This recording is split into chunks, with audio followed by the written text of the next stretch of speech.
to have Fred go first, is because his book came out first. It was released in January, and I'm going to read you just the brief little thing from the author bio and a few of the reviews that we've received so far. So this is from the back of the book, which I hope you all buy. About the author, Fred Venturini, hi Fred. Fred Venturini grew up in Patoka, Illinois, where he survived being lit on fire by a bully, a neck-breaking car accident, and being chewed up by a pit bull.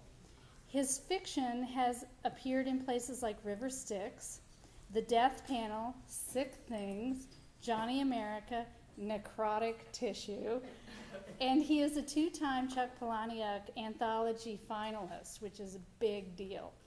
He lives in Southern Illinois with his beautiful wife, Chrissy, who is around here somewhere, and she's too cute for words.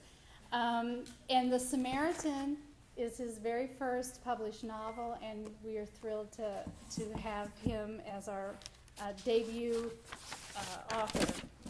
So, before I let him come up here, I'm just going to read a couple of the reviews that he has received, a couple of brief snippets from him. Here are some of my favorites. What is The Samaritan? Think Extreme Makeover, Oregon Edition. That Venturini can write his ass off. Reading this was like finding an autobiography I'd forgot I'd written. Like Venturini had access to all my secret thoughts. It was strange, it was wonderful, and I'd pay to do it again. Explicit, furious, and sensational, with tight, impressive writing and lines and phrases that I suspect will linger for me, all moving at a fantastical plot made believable by its humanity. And then one of my favorites. I don't know what weight class Venturini naturally falls into, but based on what I experienced in The Samaritan, I feel confident stating that he is, pound for pound, word for word, one of the best authors in the game. So we're going to have Fred come up and read a little bit and answer some questions. And so, Fred, the podium is yours.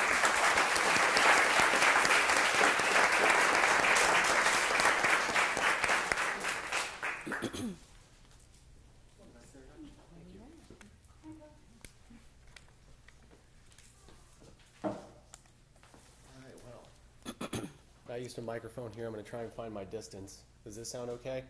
Yes. Good. All right. Well, nice introduction. I am Fred Venturini, and I know what you're thinking.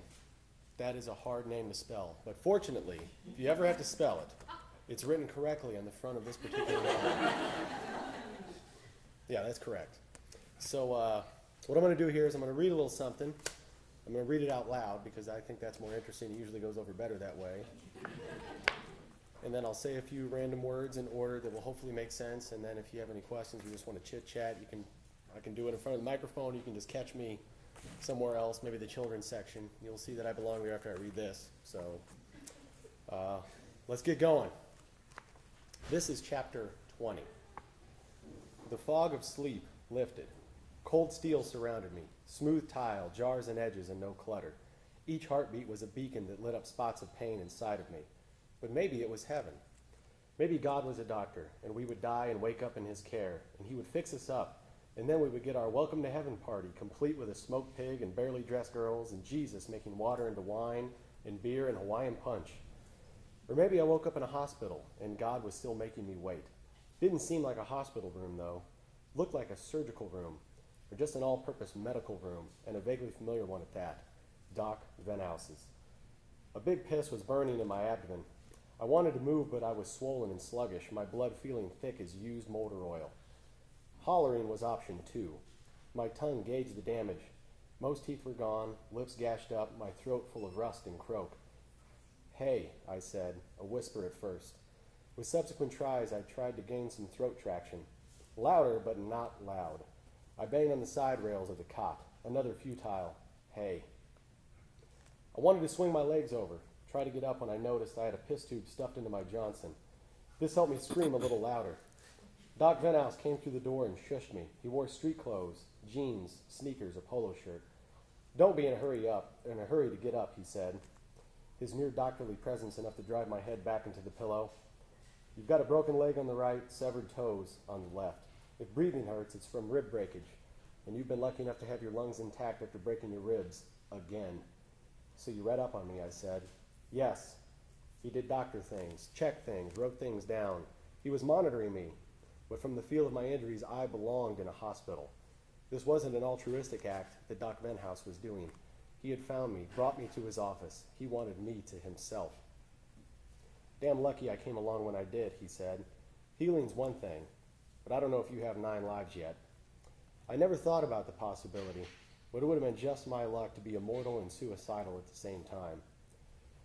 So did they do the toes, or did you? I pointed to myself. That's why they're ahead of the curve then, he said. He pulled the blanket back and raised my foot to show me. Tiny stumps, pink from healing. No nails yet, but almost fully formed. When did you find me? What day is it? You've been out about 36 hours. My hand had taken longer to regenerate. Either my toes were more resilient, or my healing prowess was improving.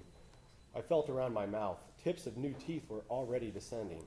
My slit lip was sealed up into one piece of flesh instead of the 2 curtains I remember from the beating. I'd like to take you an x-ray in the morning. Seems there's no need to cast your leg at all. I've observed the bone mending perfectly on its own.